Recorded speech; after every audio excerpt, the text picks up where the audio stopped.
All right, so And we're off. we're gonna start doing this more regularly because we've kind of slacked off during the summer. It's not our fault, it's football's fault. It's also your fault, guys, for not watching. Like if we had 500 views, 1,000 views per episode, we'd be doing it every week. So it's your fault.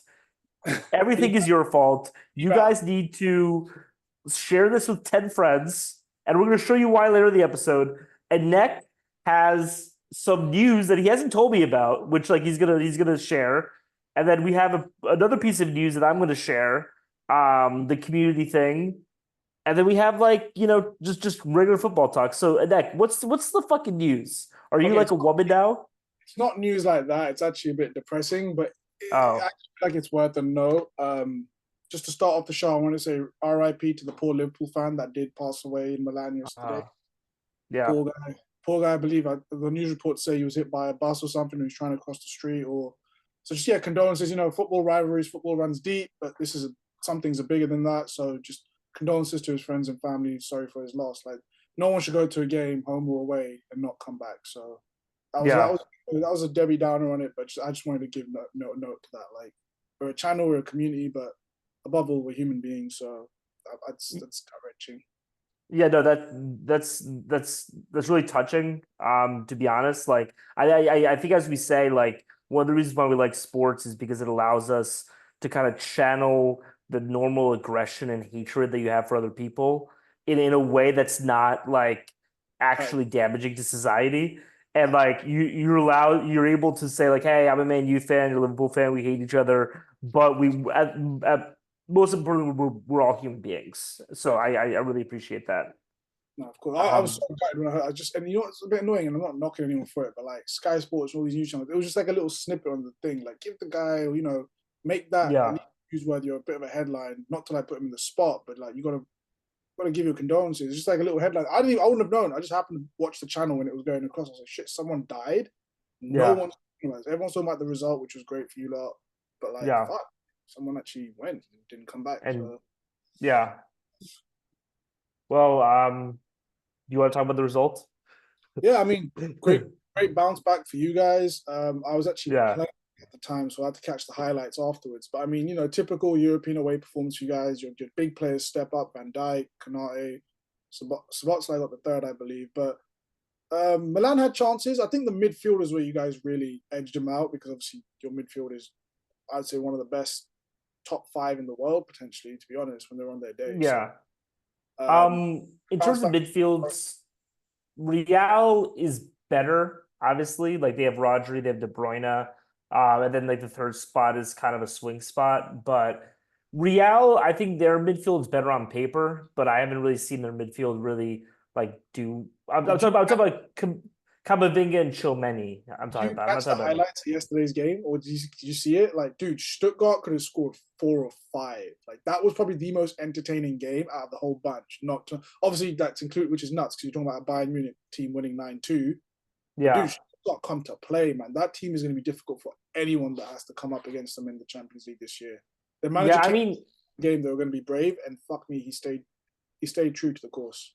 I also just think in general, Real Madrid. I mean, like I've been saying this for a while now, and you're like sending me contradictory text. Like some days you're like, oh, you're right. Some other days you're like, oh, but like Yeah, yeah, till I just see Mbappe being a locker room cancer. I mean, we've gone over this, but yeah, no, I mean like as a Liverpool fan, I would say this like one of the big problems with the Klopp era, in my opinion, is that he really tried to win every single game. And the problem when you try to win every single game is you end up losing the big games. Like the big thing is the year where we were going for the quadruple, and then the only two trophies we won were the two least important trophies. that And was it's yeah. because everyone got tired, right? And like it seems like Nottingham Forest was kind of caught us off guard. We were looking to Milan. We expected it to just be an easy game, and we got caught off. And if that's So the case, I'm very happy with that,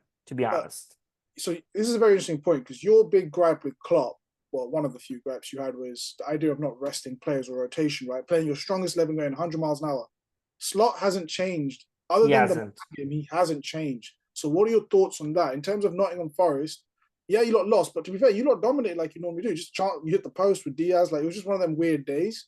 But Slot doesn't seem to rotate much. And then on like the 78th minute, he'll take Trent off. Robertson not playing in Milan, I thought was a mistake, even though you guys got the result. Simicast and Yeah. Robertson top off is so big. But for me, please give me your thoughts on Slot's lack of maybe changing the lineup in this early part of the season and how you think that compares to Klopp and your issues there with that. So I actually know I did notice that, and one thing I was talking to one of my Liverpool friends, and he's the type of guy we should have him on here who just obsessively goes through a manager's entire history type of thing. And he told me that this has been a problem with Slot in general, is that he doesn't change his Right. lineups that much, which kind of concerns me a lot, for that exact same reason. I will say that like there is a I'll admit this is just like me doing Liverpool cope. Like there is a difference though between I think like starting the A lineup every single match and having the A lineup put the pedal to the floor every single match. You know what I mean? Like even if they're starting, if they're not going 100%, then it does, kind of rest your legs a little bit. But I think you're right that like yeah, I mean the fact that he starts the same lineup every game, like fuck me, man. I know. I think that's a brilliant bit of sort of review on that because, like you said, the style of play is different. So it's not your heavy metal gegen pressing 100 miles an hour that Klopp expected from all of his teams, even though he might have changed a bit more. But if Yeah, Slot play that bit more, that extra 2, 3 passes, control it a lot more, slow it down a bit, maybe lack of a yeah, better, if you know what I mean. And then maybe you can play, your strongest lineup 4 or 5 games on the trot. But in general, just the fixture congestion, and obviously we will discuss Rodri's comments. I know you're really that touched a nerve with you there. I'm guessing yeah. the idea of these players' schedule is so ridiculous now that even if you do play a certain style that's easier on the legs, is it really sustainable in a season when you have? Let's be honest, Liverpool gonna have about 60 odd games this year, most likely. Yeah.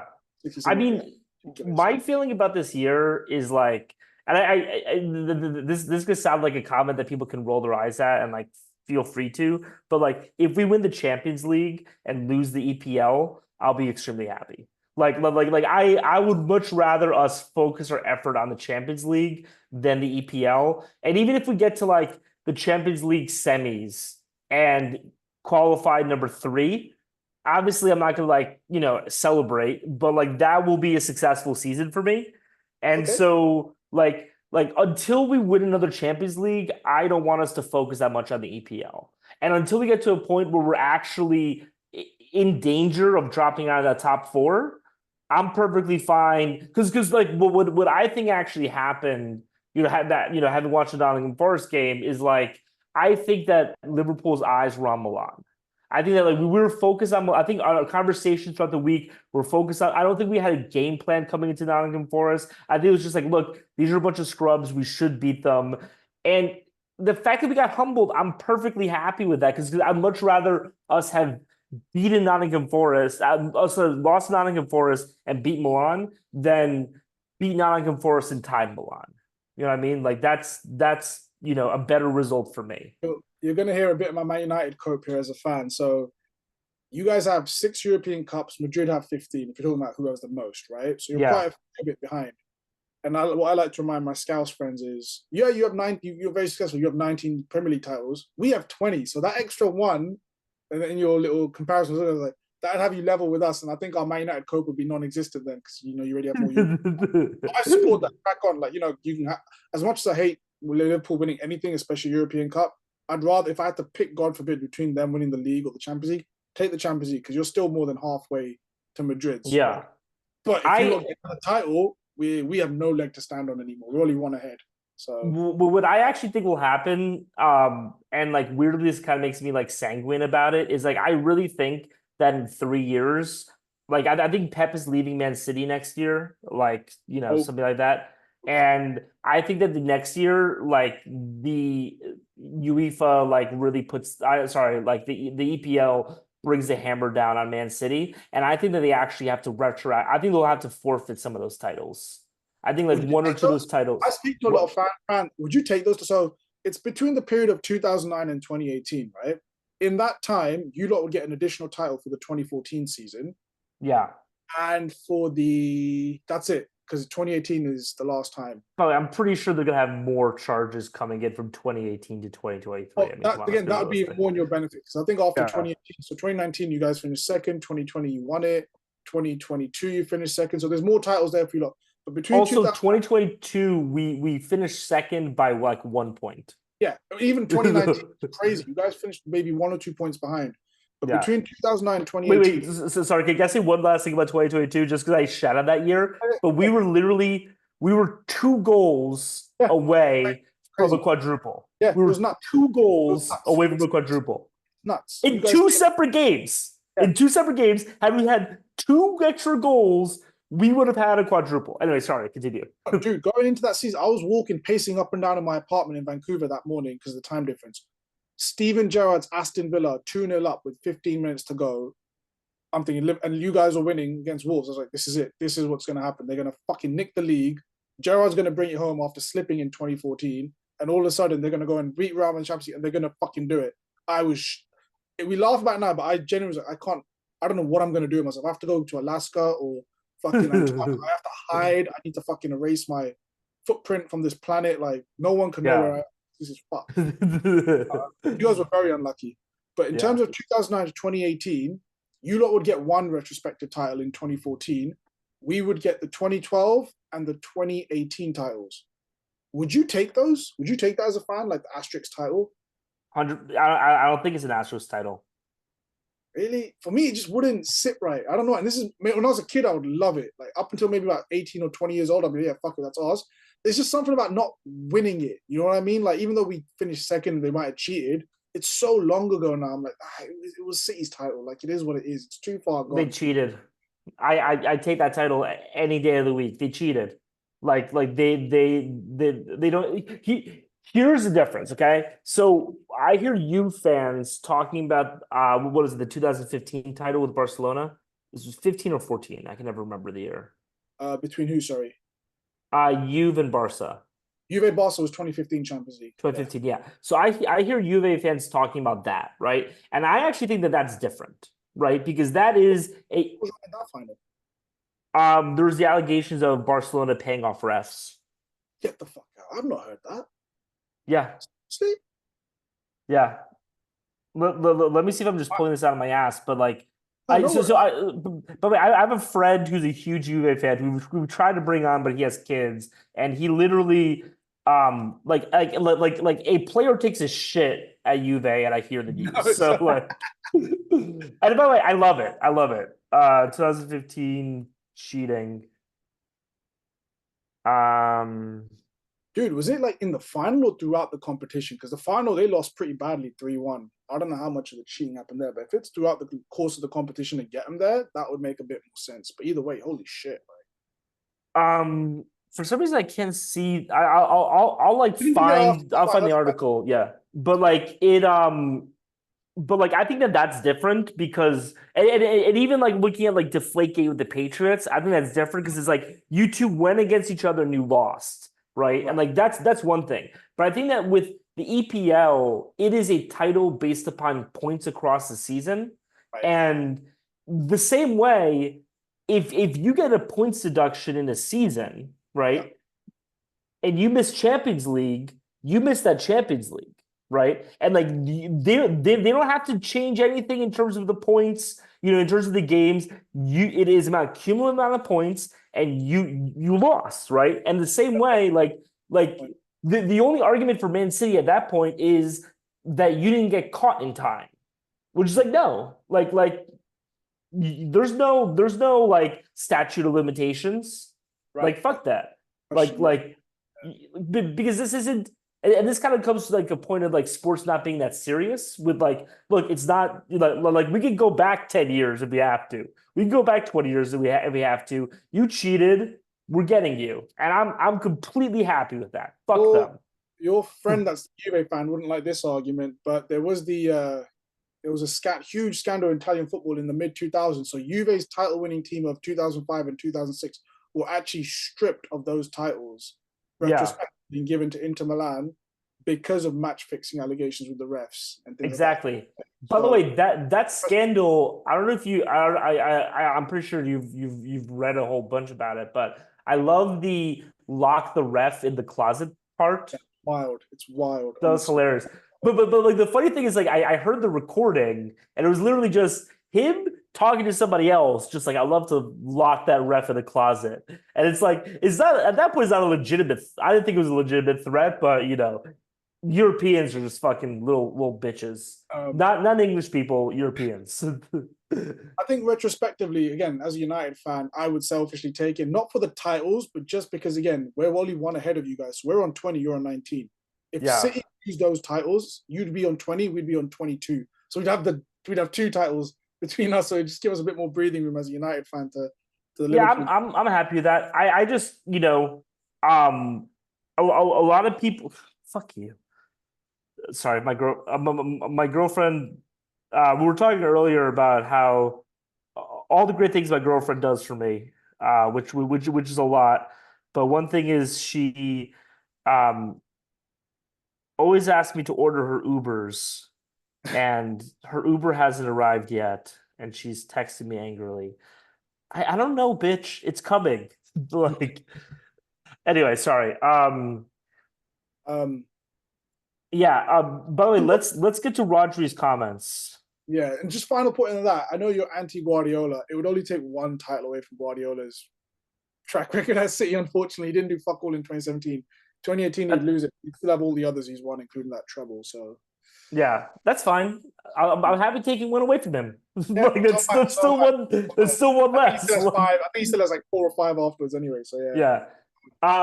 Yeah, so Rodri, but by the way, one thing I find ironic about Rodri's comments, before we get into it, is that the schedule that people who don't know, Rodri criticized that, there are too many games in the schedule and the players might go on strike about it.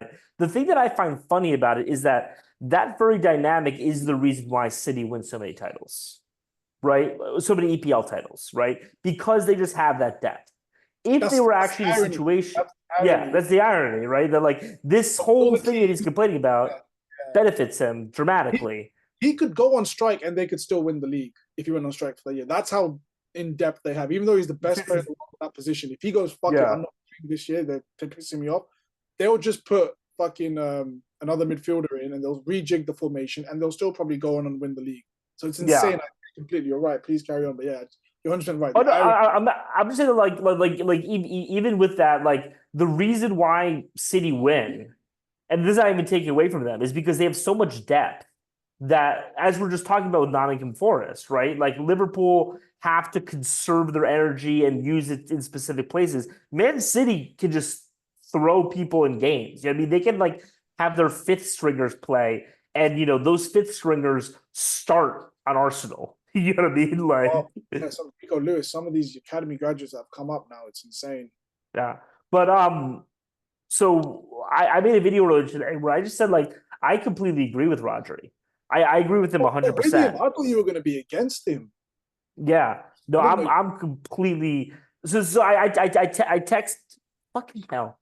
I texted a neck today and I said like you're gonna be surprised by my take. Yeah. I'm 100% with him. I think that Oh, we interesting. really need to have less games. And I think that the games because you just have so much shit that people don't care about. Like you have Nations League, you have, all of these things. I think you just need to have EPL, Champions League, Domestic League, World Cup, and Continental Cup, and that should be it. Fair enough. How about? I mean, do you agree or do you not? Yeah, it was funny because I was just thinking, I thought you were going to go completely other way. So I had my argument set for why they should agree with Rod. Now I have to think, but yeah, no, I understand. I think, and again, this is not going to be popular with a lot of fans, but I think, and not that Man United have been winning all the big trophies recently, but things like the EFL Cup, which used to be the Carling Cup, I think if you're in the top 10 in the Premier League, you shouldn't even be in that competition or top six because that's not really what you're aiming for. Yeah, it's a trophy, haha, but FA Cup, Premier League, Champions League, and like Europa League qualification, that should be your thing. But then the question mark is, and this is where again I sympathize, is some of these lower teams in the EFL, when they draw a Man United or a Liverpool in that EFL Cup, the revenue they make, the excitement for the fans that they don't usually get to go to Anfield or Old Trafford. So you lose something there. So the first thing I would scrap is the fucking Nations League for sure. Get fucking rid. no international friendlies. The only international games have to be competitive games. Because why? Personally, I think the pace of the game is slower. It's not as brutal on the players, and it just opens up the schedule. So But I do want to make one yeah, disclaimer that I think you'll agree with, or one qualification. Like I agree, get rid of international friendlies. However, like if Tajikistan wants to play China, like go for it. You know what I mean? right. But we're talking about between the big countries, the big clubs. Get rid of all of those. Or you know what? Even touching on that point, you guys want to play a certain team or want to warm up. You do it in your own schedule in the summer when the players are off, and you only get one game. You don't get 3 or 2 games over the course of a week or two, and you don't do it bang in the middle of the fucking season, especially when things are Yeah, like. I'm not gonna lie. For United, the international break came at a good time. We got to regroup. We bounced back at Southampton yesterday at Barnsley. Let's touch wood, hope it carries on. But I think for yeah. Liverpool, in hindsight, it's easy to say you should have beaten Forest. Who knows? Maybe that break. You guys had such a swing of momentum after that 3-0 hammering of my fucking poor team that that break in momentum for that week and a half, 2 weeks, that could start that potential. It definitely did start the momentum, but maybe like the training regiments, the players getting into the flow, then they go away, they come back, they're a little bit disjointed. So things like that, I was just like, you know what? It just can't come. Sometimes the international break helps teams, but a lot of times it comes at the wrong time. Poor Arsenal, Odegaard getting injured now for quite a while. They're saying he's going to be out. What the fuck? If you're Arteta and you're Arsenal, thinking we're playing City on the weekend. Yeah, they beat Spurs last week, but what the fuck? We shouldn't be dealing with. We're playing Atlanta tomorrow in the Champions League revamp. We need our captain. It's not, Yeah. and as a United fan, this is me saying as a United fan. When I was a kid, it would have been not happy, but like, oh, thank God he's injured. Like we don't have to. But now, as an adult, I want to see the best take on the best. I want to see the best version of Liverpool and Arsenal, so that when we beat them, it's sweeter that way. I want to see the best versus the best. So By the Odegaard getting way, City do now you they're licking their lips or rubbing their hands like, oh fucking thank God he's. They don't wish it on him, but thank God he's out. We have a better chance of beating him now on the weekend with him not playing. do you know who England played in the international break? Republic of Ireland, and I couldn't even tell you the second game. I Exactly. couldn't tell you. Exactly. And I here's the didn't thing: watch. I didn't watch. I didn't watch if either. you can't tell me who they played, then they shouldn't be playing that game. And I mean, I made this point in my video earlier today. Like, if I can't tell you who won the Nations League, you shouldn't have a Nations League. Do you know Like, when I found out who won the Nations League? Do you know how I found out? When the Euros were going on and Spain had that badge on them, I was like, they're not world champions. What is that? What is that badge? And then I had to go and Google it and find out they'd won the Nations League the summer before. I'm like, when did that exactly. happen? When did that happen? Exactly. Exactly. And then like you proposed this idea before, and I'm all for it, which is if you want to have under 21 international competition during these breaks, go for it, right? But I think that the players should have these 2 weeks off or this week off, right? And maybe come in twice a week for practice just to go over stuff, just to stay warm. But like we need to protect the players' health. And as you said, like I want to watch good games. Like I'm tired and even games where it's like Liverpool versus Nottingham Forest or these types of games, like I'm tired of having games on the calendar that don't mean anything, or of players who are injured, or players who are tired. I want them to show up every fucking game. I want every game to matter. I want every game to be interesting because Exactly. because if we're adding so many games, then every game becomes less interesting because players are getting tired and they're getting injured, and fuck that shit. How rare, first of all, another point I want to make is you just touched a point that also I want to expand on is, you know what? If you international managers will complain, oh, we don't get as much time to work with the players, our tactics. All right, how about this? This 2 week break, the players go to international duty. No games, just training sessions. You get your tactics involved, and they'll say, "Oh, without a game, tough luck." We're letting you go because they don't get paid by their countries; they get paid by their clubs. So it's like you get to go and practice your training, this and that, get into the jig of things, get your tactics, but then you come straight back, and the next game you play is a club game. You've only played club games. You're not playing these international friendlies that don't mean shit. Yeah. Second, And I was just thinking off oh, the yeah. top of my head, and I might be wrong. I need you to correct me here.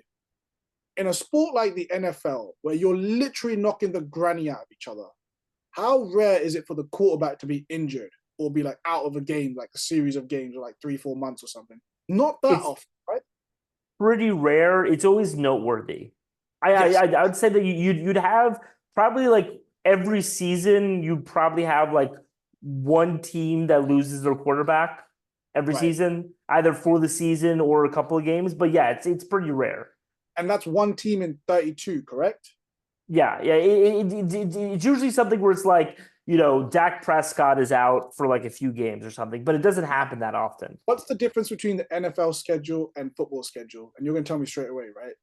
Yeah, the NFL schedule is sorry, my girl just decides to argue with me while we're recording this. But yeah, so the NFL schedule is way shorter than the football schedule. It's, August to December, and 17 then, games, maybe 17, yeah. and then talking about adding an 18th, maybe abroad. So And, even that and, and by the 17, way, and you put that it in, extra game has been yes, a decade-long fight. yes, I know exactly. So they're pushing against one extra game, and these clowns are putting extra Nations League. Fucking, I like the new revamp. We'll touch it in a second, but the new revamp Champions League, even though we're not in it, United, I like this format. I think it's dope. I think it's great that you get to play home and away each time. Not each time, but like you play them at home, you might not play them away. You get to play eight different teams, and it's I'm just more exciting. starting to like it. My big problem with it going into it is that the format is just too confusing. And I don't really know what what's up. But like now that we're in it, it's just like okay, but then just check your ESPN app. You know what I mean? Yeah. Like it doesn't like here's the schedule. Why is it this way? Who cares? Like, it We is what it is, and we like just we'll, go with we'll get it. used to it pretty quickly because even the Champions League over the years, when I was a kid, I didn't know the ins and outs. But the Champions League had two sets of group stages in the early Yeah. 90s. So even when we Yeah. won it in 99, when we won our treble, the Champions League was very different to when we won it in 2008, which is only 9 years later. So it's like, Yeah. okay, we get used to these changes, they start changes. This has been a bit of a drastic one, but the way I see it, and had someone explain to me yesterday when we were playing the game as well, when we were playing football, it's you have your group stages, and your team. You play your 7, 8 teams, but everyone is putting a league table. Every single team, all 36 teams on a Swiss style league table. The top 8 automatically go, and then the next 9 to like whatever it is, 24, whatever, will have the two-legged playoffs. So it's kind of that Yeah. league sort of knockout stage kind of effect. After a season or two, it's going to become the norm. We're actually going to forget what it used to be like without it. That's how quickly it'll I turn. I say I think one good thing about it that is really beneficial. I mean, two things. One, I like the fact that there are Thursday games. Now we get 3 days of games. That's nice. We're actually annoyed at Um, that because Thursday was always sort of relegated to Europa League. So if you played on Europa, Thursday yeah. nights, it was an insult. So back in the day growing up, if like Tottenham or Arsenal, if someone was playing Europa League or even United now, oh, you'll play Thursday nights. Tuesday and Wednesday nights is for the top teams. Now we've Yeah. kind of lost that a little bit because it's all 3 nights. But I get it. You're saying Yeah. United. No, no, I do get that. And then Friday is UCL, which is, even worse. But yeah, so I like that it's Thursday. And the thing that I like about it that like, again, like just me being kind of Aspergery is kind of disorienting, but like I think is good is the fact that like, you have, and I mean, we had these in like the World Cup where like you have like a group of death, but then you have like, Real Madrid and I'm not claiming conspiracy, but just always seems to happen this way. Where like it's Real Madrid with like, a mid-table Italian team, and then like a team from Romania and a team from like, Greece, right? It Yeah. has that type of dynamic. And it's like, okay, but I'm not watching Real Madrid play good teams. Or like it happens to Man City. I mean, Man City always seems to be in a group of death, but like it always like you have these good teams who aren't playing anybody. And the thing that I like about this is that like, Real Madrid is playing Liverpool. Like you have these good game, like every team is playing different teams. And like I hated it at first, but I gotta admit, like it seems like a good idea, and I think I was wrong. Dude, you have the European champions, the Spanish champions in the same group as the German champions, in the same group as Liverpool, who are fucking deadly. Then the next you got the champions of Italy that play the champions of England tonight, even though it was 0-0. And I'm gonna say City looked a little bit vulnerable. They've started the season on fire, but this Champions League game, Milan had chances, so it's interesting to see how they carry on. So I agree completely. You're going to see a lot of these big fixtures come up. It's going to be a lot more exciting. I think it helps with like expanding the game to new horizons, new crowds of people as well, which would be great. I honestly see it. It's becoming like a Super Bowl for me in terms of like the way that's being marketed, the money behind it. I love it. I think it's fantastic. It's Yeah, I mean, the biggest I, competition. I'm yeah, I'm for it. I think it's good. I also, in general, I'm always for the liberating of the formats because I do think that the thing that I really want to see in the next 4 or 5 years is to add. one or two Brazilian teams, an American team, something like that. Like that's always been my holy grail, and I really want to see that happen. So, because I think that will just make soccer blow up. You know what I mean? I think it will really blow up if you have that happen. In America, which will also bring more money into the sport. By the way, speaking of money, speaking of commercial considerations, we have started a community page for the channel for Footy Talk. And I want people who are watching this to join. And in order to show you guys just how easy it is to join, Anek is going to join. He hasn't joined yet.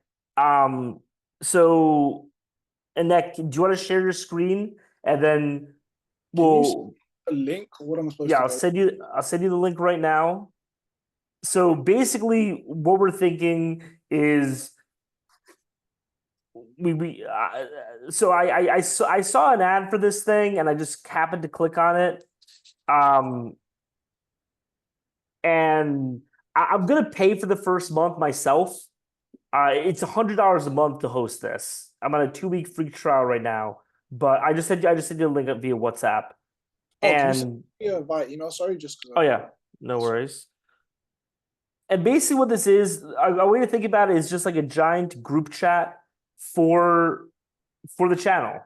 You know what I mean? And uh, people who listen, who want to engage. We're gonna have a community. I just sent it to your email. Community of people, one page. You're able to engage with each other, and then also I'm gonna start posting the links to the videos in the chat. So if you like this channel and you want to join, and we're going to mute other people besides us, and then we're going to let people come in, but we're going to allow fans, listeners to come in, ask questions, be a part of the conversation, so we can really just move from just me and a neck to being an interactive thing. Because we're not just saying it to like get people to join. We really have spoken a lot between the two of us about how we want to include more people into the conversation. So here's the link. I'm going to include this link in the description. Click join group. And neck.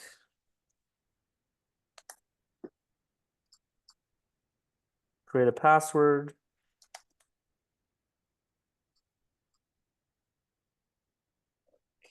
Sends you a code to your email.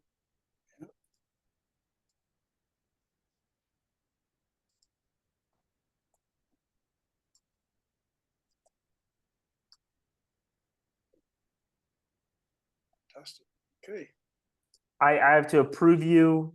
The reason why I did that is because I want people to be able to talk shit, Yeah. and the only options are private or you know um not private. So I want to make sure that it's private so that people are able to talk shit. So let's see this. I'm gonna one membership request pending, approve, and you're in. It's that Perfect. simple, guys. So Later it on. just took us what 40 seconds. I'm gonna include the link. People join. I have a very disrespectful comment towards Man United in the channel. So please add your thoughts. And yeah, I'm gonna put the link in here. We're gonna try to do these every Wednesday at 5 p.m. Eastern time. People could join, and we're gonna have more of a community conversation. So that's our little plug.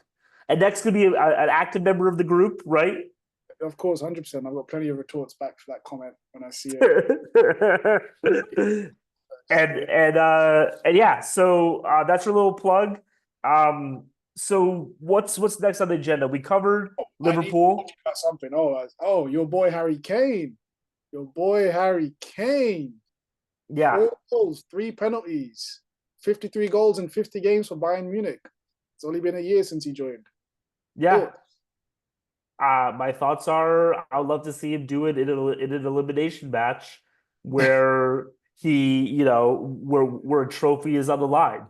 I here I think that my feeling about Harry Kane just to compare and contrast with Mbappe, right? where like I dislike Mbappe. I think Mbappe is a selfish player. I think he's a team cancer. I think he's much more interested in attending Michael Rubin's white parties. By the way, we're matching today, than he is in being a football player. I think he's one of those football players, one of those athletes who's more interested in being a brand than an athlete. He's much more interested in being a persona than he is being a person on the pitch playing and scoring goals. And this is why people talk about Messi being autistic, is because Messi, he has been Messi, that type of person, but Messi has always been just only interested in football. And Ronaldo has been kind of a little in the same boat, but a little bit different, but still, first and foremost, a football player, right? So that's always been my problem with Mbappe. And like, I'm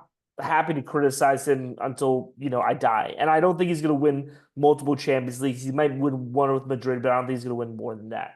Harry Kane is different. We're like, I genuinely like Harry Kane. I think Harry Kane is a good guy. Everything I've seen about him is a good guy. He seems to be. I mean, a lot of times people have a good public persona, and then their private life is terrible. But like his I still think there's value to having a good public persona. He has a public persona. He's worn the England captain's, band proudly. I think he's represented the country well, even if he hasn't been successful, like in terms of what he's done as a person, as a player, all for it. He just, for some reason, can't fucking win a trophy. And so, I just think he's cursed. I don't think he deserved the curse. As I've said in previous videos, I think that in a previous life, he has been a puppy rapist. I think in his past life, he just raped thousands of puppies. And so this is God's punishment for what he did in his past life. And I think in this life, he's comported himself well. It's just he has his karma from the past life of raping puppies that he just can't get over. So yeah, I'm happy for him to, get at least a scoring trophy, if not like an actual league trophy. But, what's and by the way, just one last thing about Harry Kane before I throw it back to you.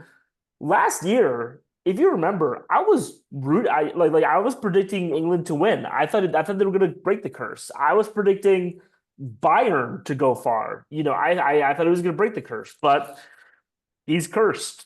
And until he breaks it, he's going to stay cursed. You know what I mean? Maybe he has to go to MLS in order to win his first trophy. I don't know. Um, I thought obviously, because I was playing when the game was going, when I saw the highlights afterwards, I was like, oh, of course it was a hat trick of penalties, and then he scored four in the end in general. It just burns me every time he takes a penalty, just because I'm like, 2022 France Yeah, final, like of all the penalties you score, you still fucking skied the most important one for me. I'm yeah. not a Spurs fan, I'm not a Bayern fan. If he joins Man United, it'll be different. But up until now, the most important penalty of your life, you fluffed it. So I'm happy. Oh, for a second, I thought you were talking about 2021. I was like, he made that one, but no, you're talking about 2022, the World 2022, Cup. Yeah, yeah, World Cup, and it wasn't like he missed. It's like he skied it as well. Just typical England bullshit. Like it doesn't even hit the target. yeah. It hits it in row Z. So every time I see him score, I'm happy for him. But like when it's a penalty, I'm like, oh, wanker, just fucking wanker. So, and the second thing I found interesting, my friend actually told me as well, was he already had his hat trick when he got the third penalty. Give it to Muller, give it to someone else. But I guess that's a striker's instinct, get as many as you can. But it's like, you've got your hat trick already, you've scored two penalties, you've got another finish, give it to someone else. Give it to another one of the young boys or someone that can get on the score sheet. But I guess, that's what makes you 53 goals in 50 games kind of striker. You take all your chances yourself. I do have to say one record that people don't talk a lot about, but I actually think for some reason no one ever talks about this record, but I love it, is the Ronaldo 17 goals in the Champions League record. And if I was a striker, I'd be trying to break that record. Look, like when I play People have, yeah, FIFA, people I'm have. trying to break that record every year. Like Yeah. that's to me, that is the record in football, to be honest. I think that record is actually more impressive than any. I mean, I would say more impressive, but like on par with any sort of like EPL scoring record, just because those types of records are so dependent upon the strength of particular leagues, how particular leagues play at a specific time. While a Champions League, if you can put up 17 goals in a Champions League season, first of all, your team has to go far in order to do that. Like it's very difficult to put up 17. I mean, Holland 1 year for Dortmund, I think he put up 13 and they got out in the round of 16. But that just speaks to it, right? Like The group stage, yeah, he just scored a stupid number of goals in the group stage. Was it group stage or was it round of 16? Do you remember? He went out in the round of 16, but like in the group stage, he scored like 5 goals in one game, and he scored another 2, 3 in another. I think when he was in that Salzburg, he scored quite a few goals. You're just thinking, this guy is like top 5 in the scoring charts at the end of the season, even though his team went out Yeah, 7 games into the competition, where it's a 14, 15 game competition. So you're just thinking, shit, like the numbers are ridiculous. yeah. History used to be similar for us when we used to play. United went kind of semi far, and oh, hola, you have a guest. Hello. Hello, how are you? How are you? Good. I'm Good. Frank. You Frank. You got See, I see the Uber came. Good, happy days. Uber was. no, she ordered her own Uber, which is Oh, something shit. that Let's not she's talk about that. Sorry, lo siento. We won't talk about the Ubers. No Ubers. so earlier today. ¿Estás tu Serrano La Porta? Por favor. No. Oh wow. So earlier today, just like a quick tangent, and then she's gonna force me to get off soon. But like she asked me to order an Uber from work, and literally, like when she texted me that, like I literally had my phone here, and I literally ordered it, and she was calling me. And so I didn't pick up the phone because I was like, I'm in the middle of ordering this Uber. And by the time I ordered it, ¿por qué? Porque eran efectivo. Una mujer que me- Fun. Bus. Anyway, so she literally ordered it because like she ordered it while I was ordering her one. And then she didn't pick up the phone. Anyway, the reason why she's doing this is because when I was in Brazil, like I promised I would be like ordering her Ubers, and now she's like punishing. She likes to punish me. Retroactive. Anyway, Retrospective. yeah. Yeah.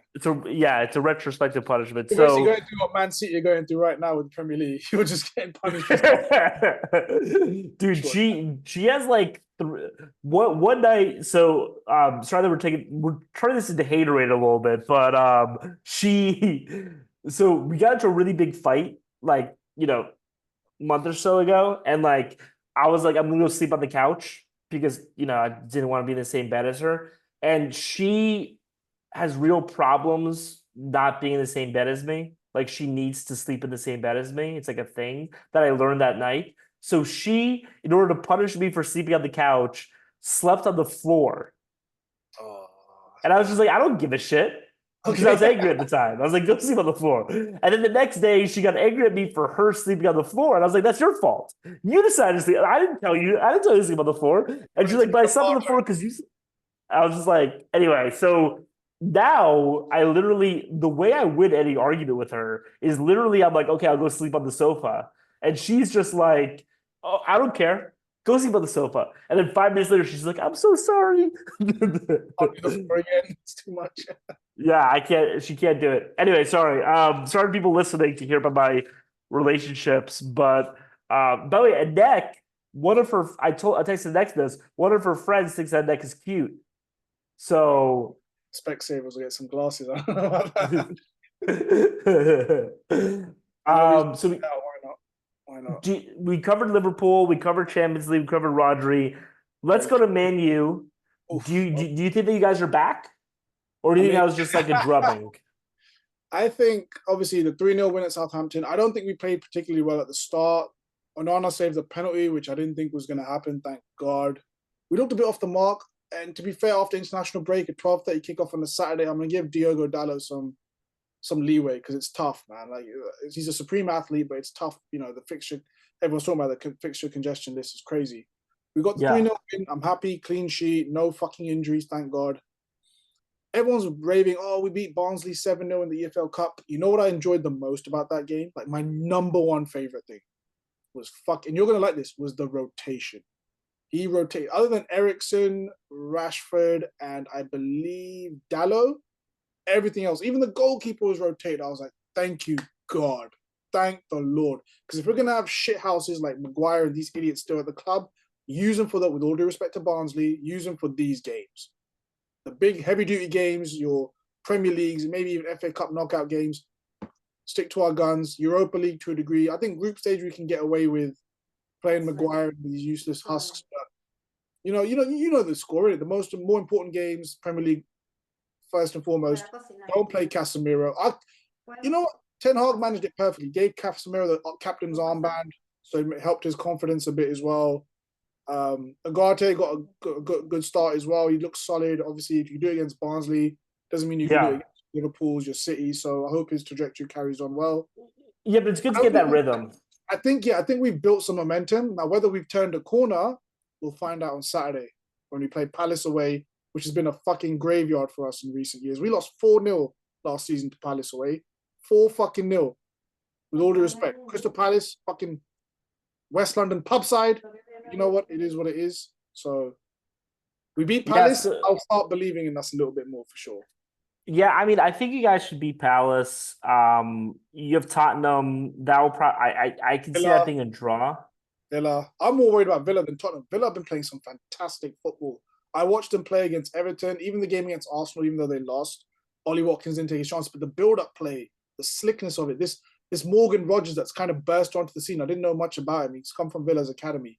This guy's brilliant. He shoves people. He's exactly what my club actually needs, ironically. But they'll probably ask 100 million for him if we even try and prize Villa.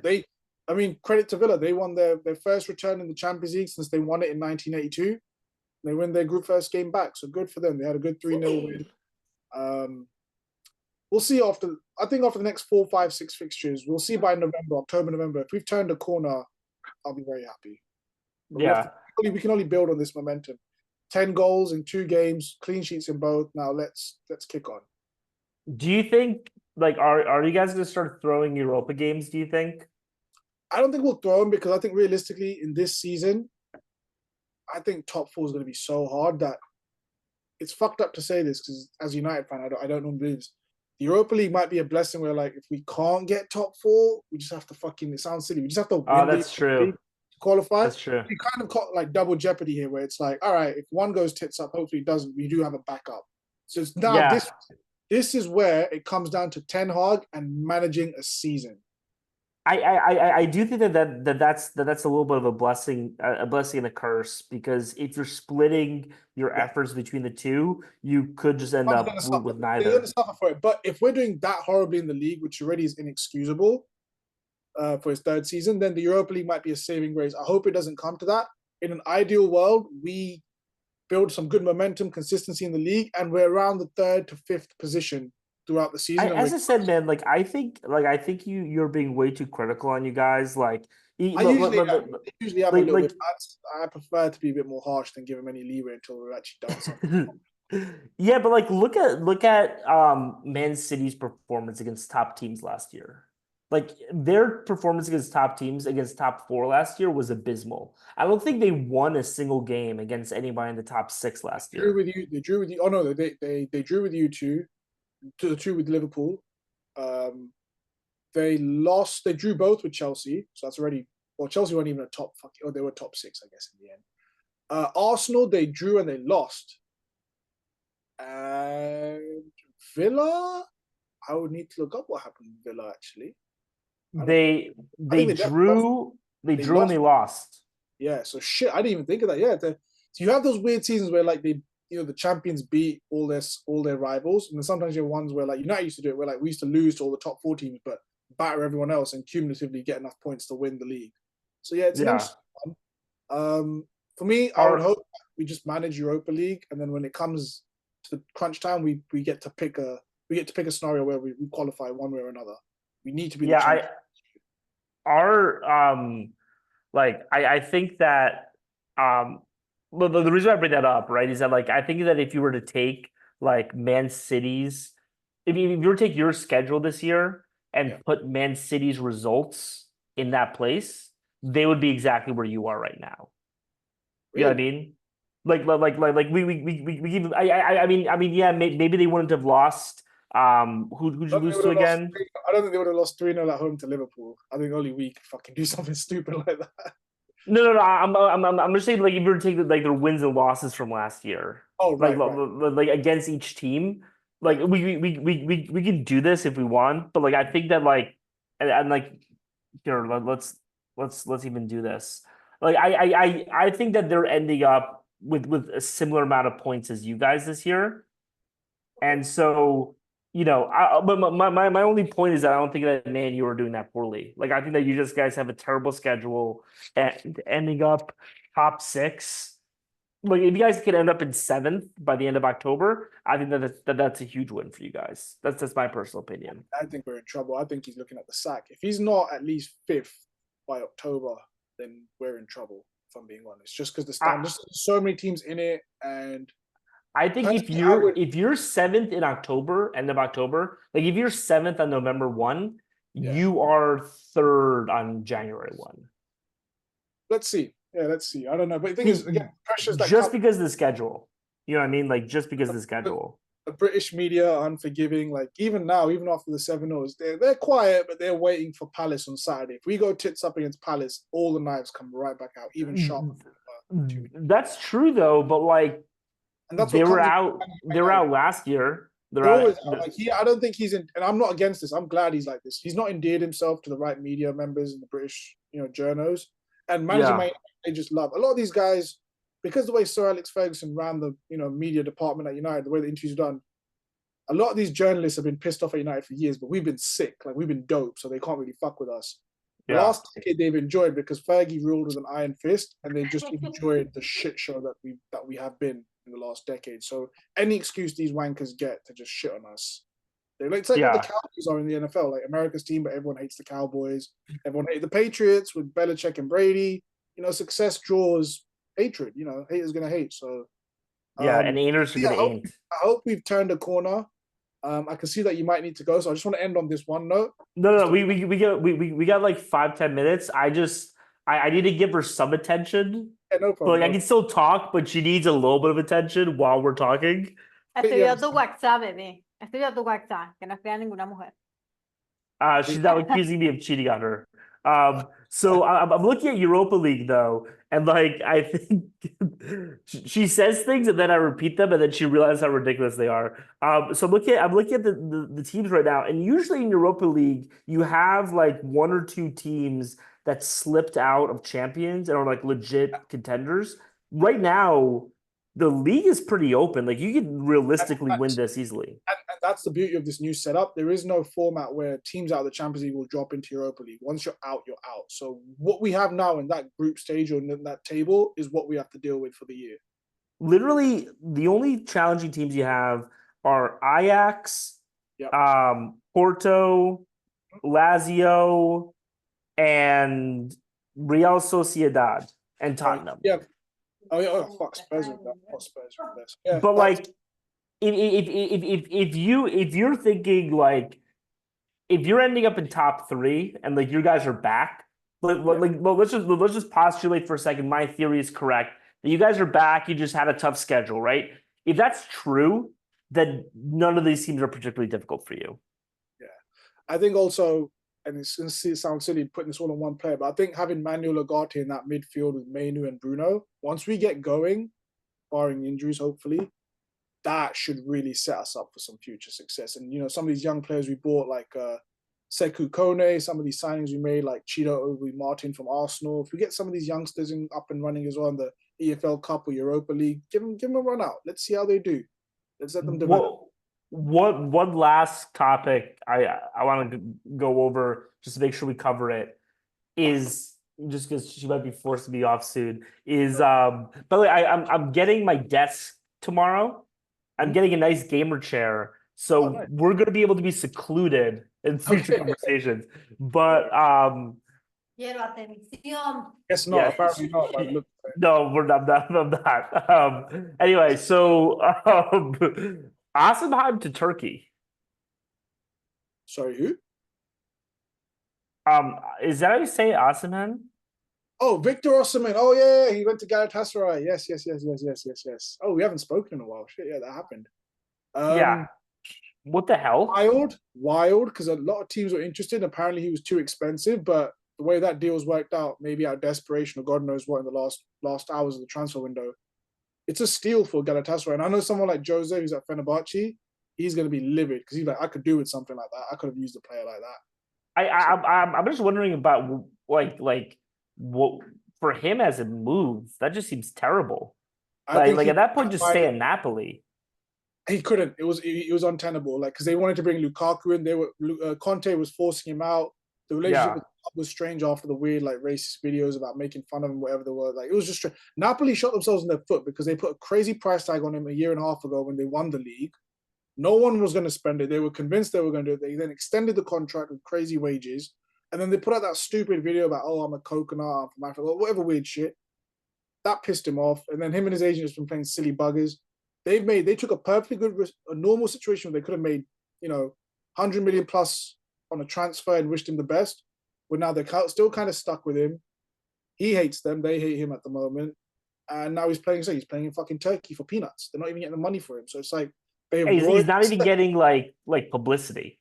This is like Ed Woodward, Glazer, Man United running levels of fuck up. Like it's brilliant to watch. It's funny when it's not your club. Like I've watched this happen at my club for 10 fucking years. Yeah. I'm not cheering anyone, but it's funny seeing this is what it looks like to be on the other side at the moment. I'm like, geez, this is what everyone saw with us for 10 years with Pogba and all these other wankers. So yeah. They fucked that Osman situation up. I think next year he'll do. You know what he's going to do? He's going to score a shit ton of goals in the Turkish league. They'll do all right in the Europa League or Champions League, wherever the fuck they are, and then he'll get his big money move next year. He'll just have a great record. He did reject Saudi, which was interesting because I thought he might end up there instead of Turkey. Yeah, but Saudi's more of a sandpit, I think. Turkey's a way station. Saudi is like, you're done. He's kind of halfway there. Yeah, so. That's true. See, some quick. Sorry, continue. I just wanted to give a shout out the CBS team, the guys that do the Champions League. Kate Abdo and them guys, Micah Richards, great show. They've just added David Beckham, unbelievable. I don't know what capacity he's in, but just watching the highlights yesterday, I fucking love that show. Like I don't know if you catch it out there, the CBS Champions League coverage, Henri, Carragher, Micah Richards, and Kate. I love Henri. Now the fact that they have David Beckham that's playing some form of part with it, like it's only going to be more amazing. So I'm really looking forward to that. Well, let's end with this because she's actually at a boiling point right now. A couple teams, and what I want to hear from you is whether they're for real or for fake. Okay. And what I mean by this is like, is this team standings for real or for fake, right? So like if they're overperforming, is that true? Or if they're underperforming, is that true? Newcastle number 3. 10 points, 3 wins, 1 draw. Overperforming. Okay. Villa 5. About right. I wouldn't say that. About right. Me too. Brighton number 6, 2-2. Overperforming, way overperforming. Because they've got a new young manager who's only 33, and the results in the football they're churning out is just typical Brighton. They're very well run. I mean, I do think that they end up around 6 or 7. Yeah. Man U 10. Underperforming, but we're going to turn a corner hopefully.